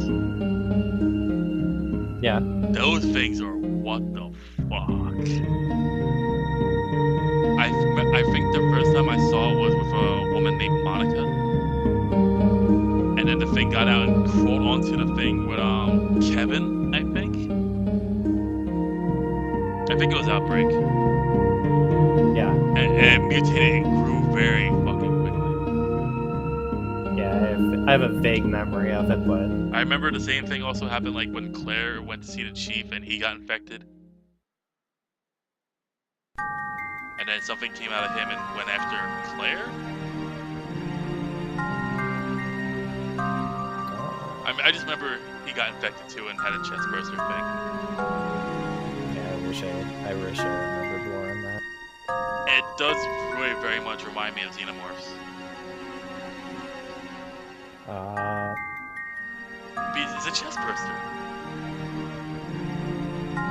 I think it was some kind of virus that impregnated the host. There was what was the name of it? Yeah, it's the first boss or whatever, essentially in Resident Evil 2. The one that just like planted larvae in people's throats and they came out of their chest. Wasn't Birkin's one going around doing that shit? He was looking for Sherry to do that. I remember they did manage to treat her in time too. Yeah, he had to create a serum or a vaccine. It's a good thing Sherry had Leon and Claire.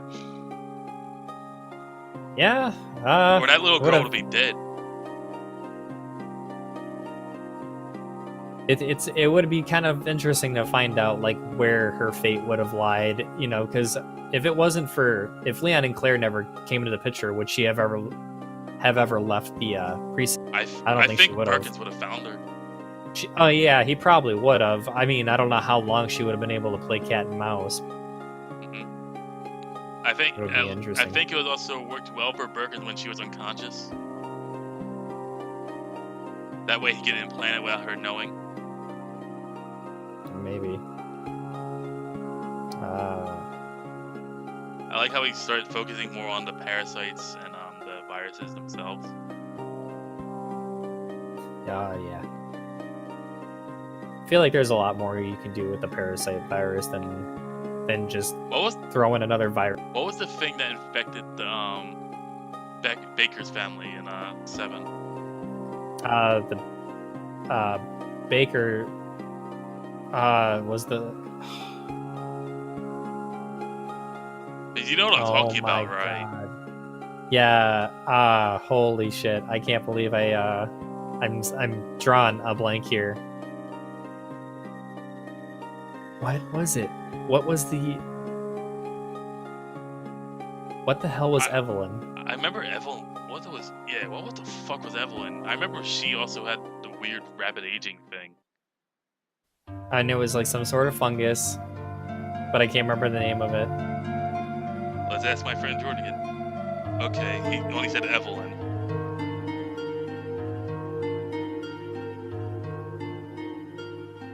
Let's see what he says. What is it? What was Evelyn? I don't remember. I remember she's the one that gave them their gift. Yeah. That infected the dude's wife, girlfriend. Yeah, his it was his girlfriend. I actually like the baker's chick better. Or no, husband. They were married. But do you know who I'm talking about? The baker's chick who was also infected. Zoe? Yeah, I like Zoe. She was cool. Like, she telling us all this nice shit. Yeah, she's actually useful. She didn't try to kill us.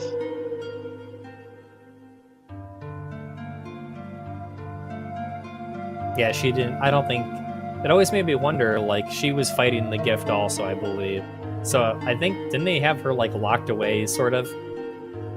It never was really made clear or whatever if Zoe was, like, locked away in a room or something like that, or if she was also hiding from. I think she just separated herself from the family. Okay, so he just gave a basic description of what Evelyn's... I think it's just the molded. I think that's what they... Yeah, basically, he said it doesn't have a name. This is a fungal and a virus that took effect of mentally first. Kind of like how the fungal infection in Last of Us is. Oh, I think you said fungal, right? Yeah, it was like a super organism. Yeah. Sort of thing. Basically, he said Evelyn is a DOW that was made as a little girl to blend in, but she had a family complex and her fungus and virus took effect of mentally first. Yeah, it was I think there's a DLC preview or some shit where you play as the woman and then shit. Well, there was not a hero where you played as Chris, which took place immediately after the end of the main game. Yeah, that was wasn't it? Yeah, it was literally just action. It was just straight up like a military training. And then there was the badass Baker who didn't get infected. Holy shit. Yeah, and you played it. Yeah, and as Zoe. Where you played as the uncle. Yeah. Zoe had white hair, I think, at that point. She was kind of like encased over in fungus. Yeah, and he had to help her. And then he had to kill his brother. Yeah, it was pretty interesting. But that dude was badass. He was ripping shit apart with his bare hands. He was punching everything. He fucking ate bugs, I think. I didn't play the end of Zoe, but I watched it get run through and stuff like that, so I'm familiar with how it ends and stuff, and I saw the ending cinematic. You know, where the military ended up coming for her, and it was because Ethan made his promise. Yeah. Oh, and then and the fucking uncle when he got the fucking combat suit.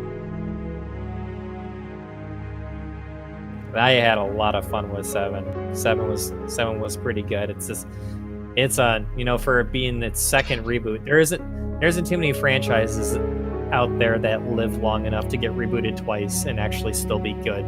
You know what I mean? Mm-hmm. I feel like Resident Evil is very special in that aspect, and and 7 was so much fun.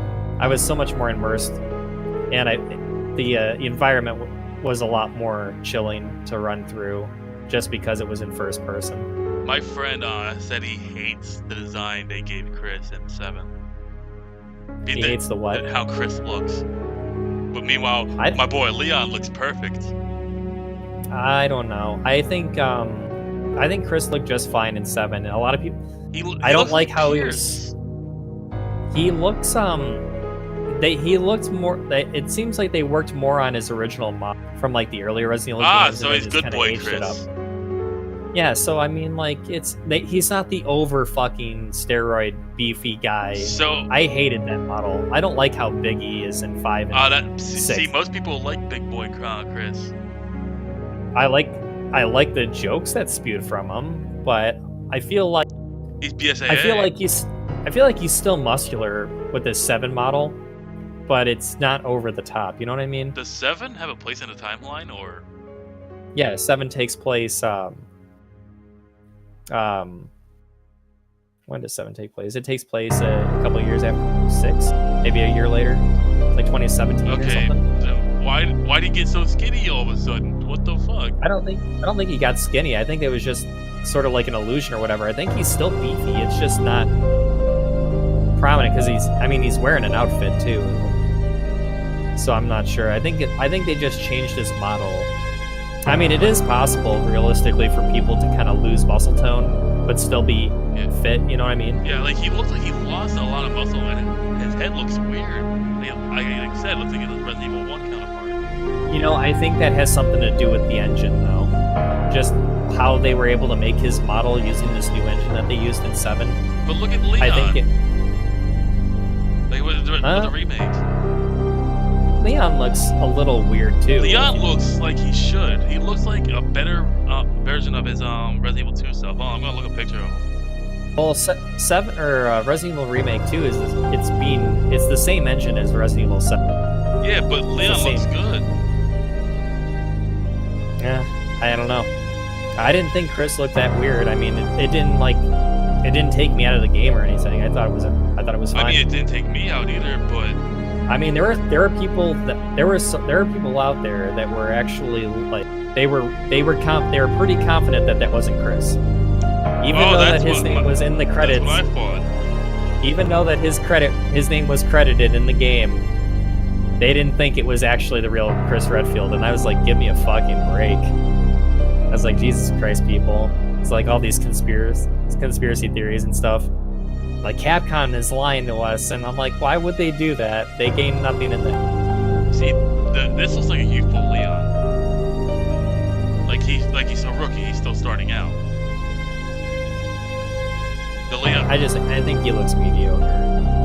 Like the Leon I have in my representing me for this cast. But then again, I mean, I don't care too much about the looks. You have your shitty transmog anyway. The story sells it. The story is what I'm into in the gameplay. Like, I don't care about the character models. I mean, you're gonna be looking at Leon's back most of the time anyway, so you're not gonna care. And watching Claire push those boxes. Gotta push them boxes, man. Push those boxes, baby. I think that's what the meme was. Or the joke. I don't even know what you call it anymore. You paid for pushing those boxes. But yeah, I mean, I enjoyed a lot of 7. Oh, wasn't the giant worm in 2, or was that in 3? Gravedigger was in 3. Oh, okay. There was a snake in, Yawn. Yawn was the snake in the first one. And Gravedigger was in 3. He had to fight the white. Oh, if Outbreak's DLC, you know what we're gonna see? What's that? Infected elephant. Do you remember the infected elephant? Holy shit, that was a big boy. His name was Oscar the Elephant. He was the zoo's star attraction. And he got... Yeah, but I remember. Like, it's not their fault they didn't know that animals got get infected with this virus, but they did. I mean, we all know too well, monkeys that have gotten infected. Yeah.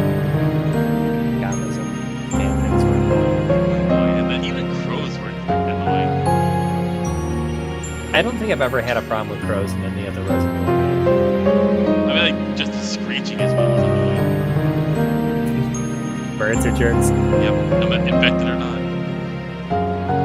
It was interesting too how they had the virus spread with the rats getting it into the water supply. I mean, it's kind of a realistic scenario. It is. Rats are really good carriers. Look at the bubonic I feel like plague. it's a very believable scenario, but given, you know, the side effects of what this virus can do, it's like, Jesus Christ. I'm so glad that this is fantasy. Yeah. If someone had to ask you, would you rather, if you had 2 roads to take, one led down to Raccoon City and the other one went to Silent Hill, which one would you? Here's the thing with Silent Hill, you're never getting out. At least with Raccoon City, you have a chance of getting out. No, that's not true. You can get out of Silent Hill. It just all depends on how you get there. That's the secret to Silent Hill is it all depends on how you got there. But see, I'm stupid and rash, so I probably wouldn't be able to. I wouldn't think like, how the hell do I get out of here? Like, well, most of my experience with Silent Hill is Downpour. I know that's not a good example, but that's my biggest thing with Silent Hill, that and Homecoming. That's my experience with Silent Hill. I played them all, I think, except for Downpour. I didn't touch that one. I didn't touch it not because I didn't want to play it or whatever, it's just that it fell underneath the radar. You can get it for dirt cheap if you have nothing else to play right now. I don't have a PS3. Do you have an Xbox 360? Or did it come out for, it did come out for 360. I think it's backwards compatible on Xbox One too. I believe it.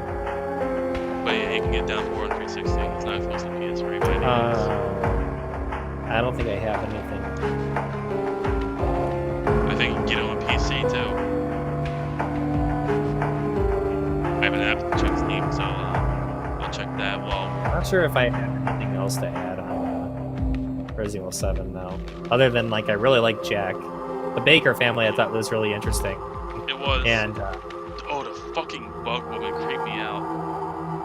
Marguerite. Yeah. Oh, yeah. I really like the terminology she used. I think she calls you a shitcock or whatever. Yeah. Like, at least once or twice during the game, which I always thought was really interesting.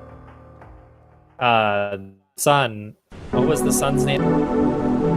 I don't remember, but I remember what he did.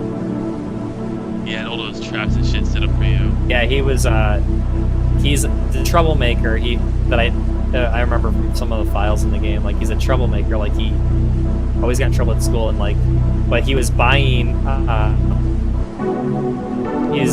these parts or whatever from this company or something like that. That's so that how he was able to was really, really smart with gizmos and stuff. Oh, Lucas Baker. Yeah, Lucas. There you The go. uncle is Joe. Joe, and then Jack is the father. Yeah. Yeah, Lucas, though, is really interesting. I like that you continued to deal with him with Chris, though, and not a hero.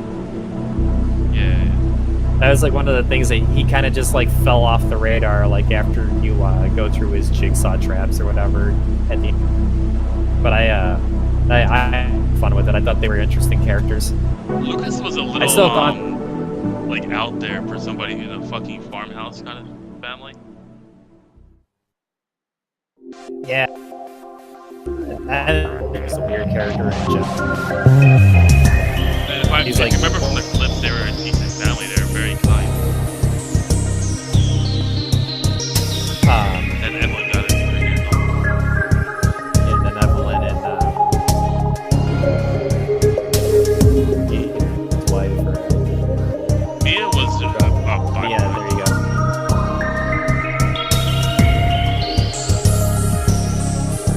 I just remember one where infected that would be fucking insane.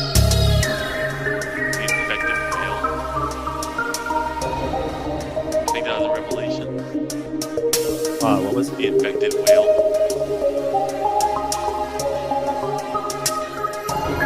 Yeah, there's a couple parts in Holy Revelation that had like infected like sharks or something? Well, shark infections aren't new. That was from the original. That's what Neptune was. Oh man. Kind of sounds like you were getting wrong for a second. But the, Hopefully your internet's stable. it says it is. It seems like you're, I don't. Do you have push to talk? No, I don't push the button. Because it seems like you're cutting out. That might be Sort it. of. Like, you do that to me. I think it's just Discord in general that does that. No. At least for me. I'm just making sure that I don't lose you. No, I'm good. I don't think we're going to get another outage again. But, that infected blue whale, that was scary. Imagine T-virus actually existed. How fucked would it be? I definitely would not want to be in SeaWorld when I wouldn't want to be at the SeaWorld. I wouldn't want to be at the zoo. I wouldn't want to be in a big city.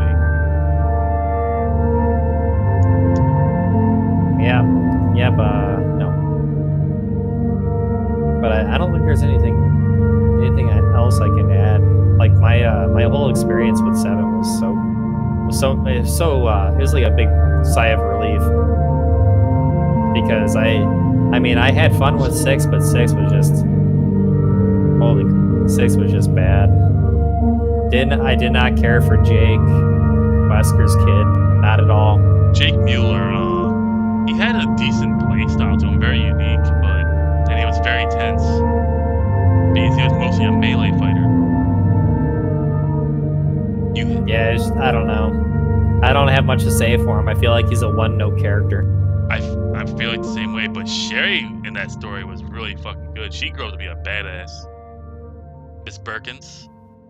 Yeah, it was great to see a familiar face, but I really didn't feel anything for the character at all. I feel like Jake was just there to fill the Wesker spot, or like to try to mix everything up.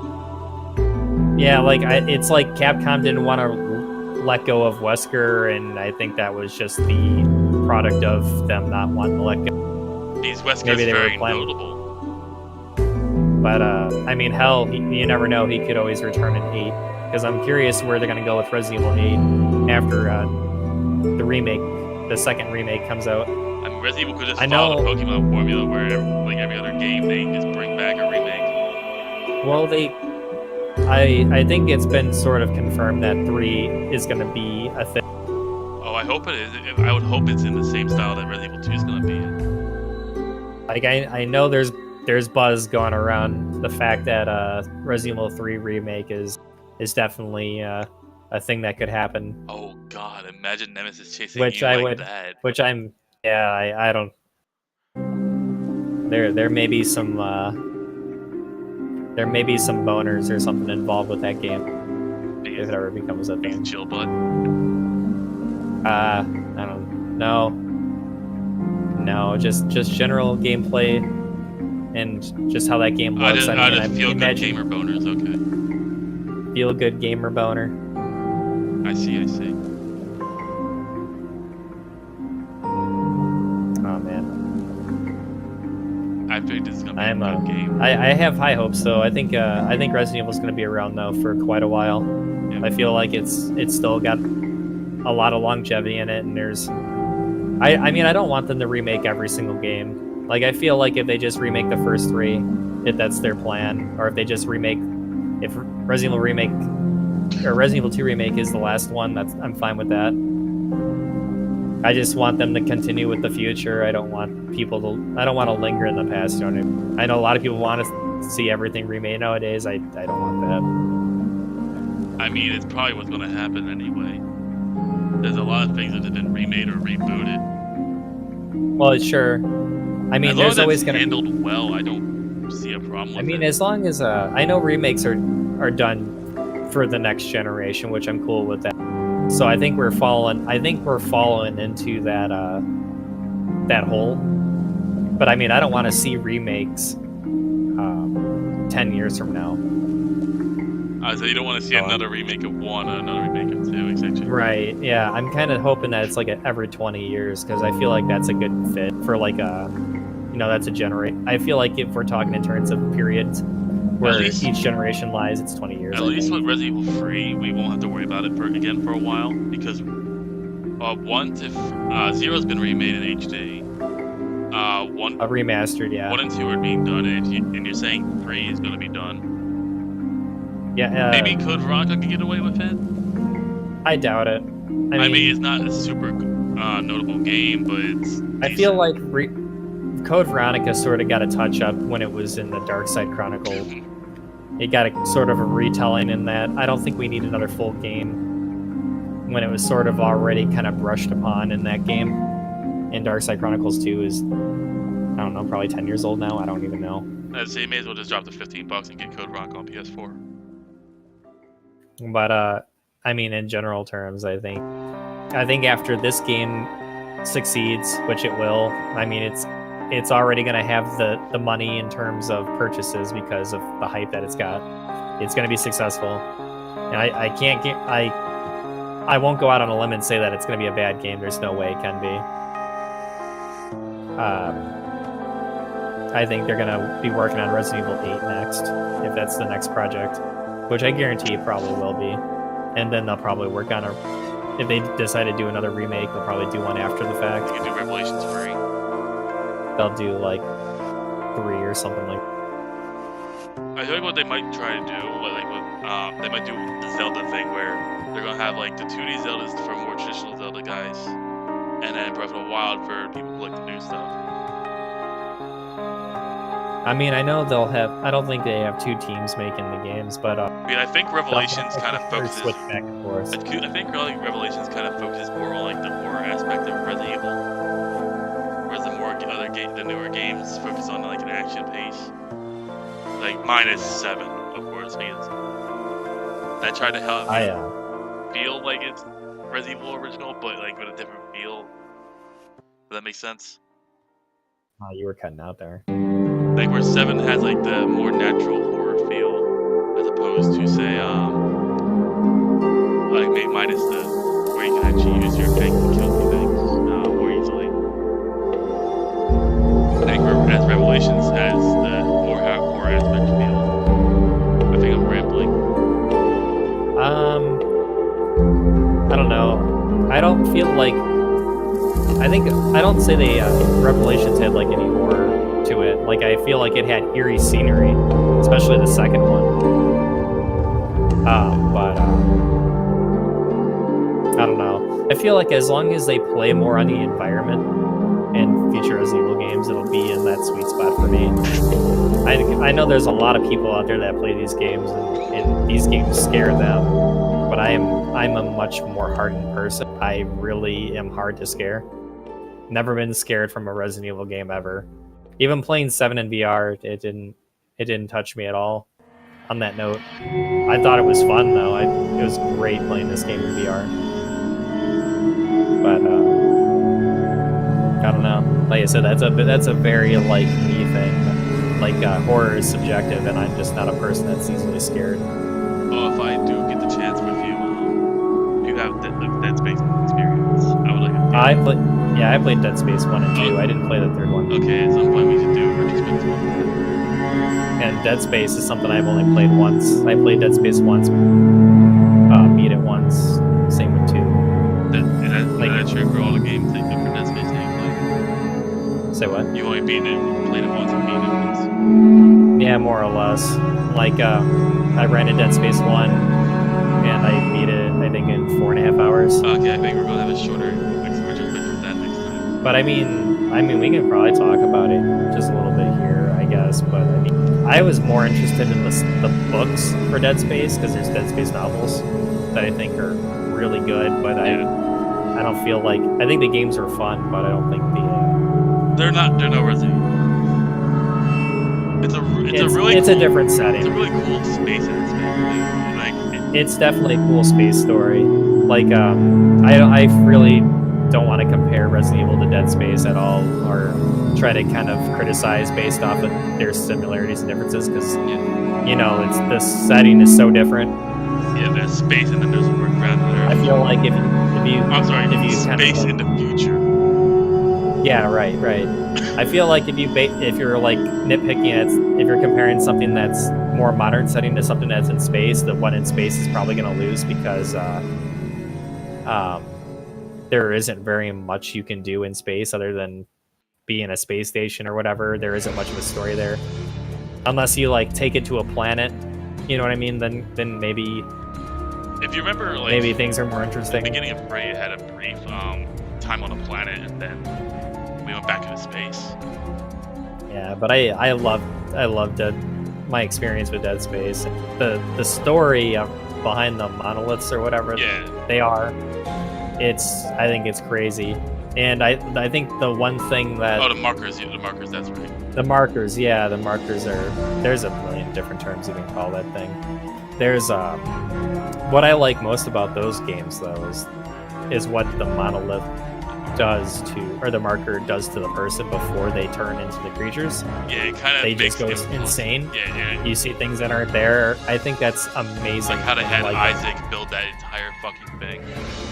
Yeah, I mean that I think is crazy. Is the fact that you're losing your mind and it just happens slowly. It's a very unique way it's a very unique way of affecting people.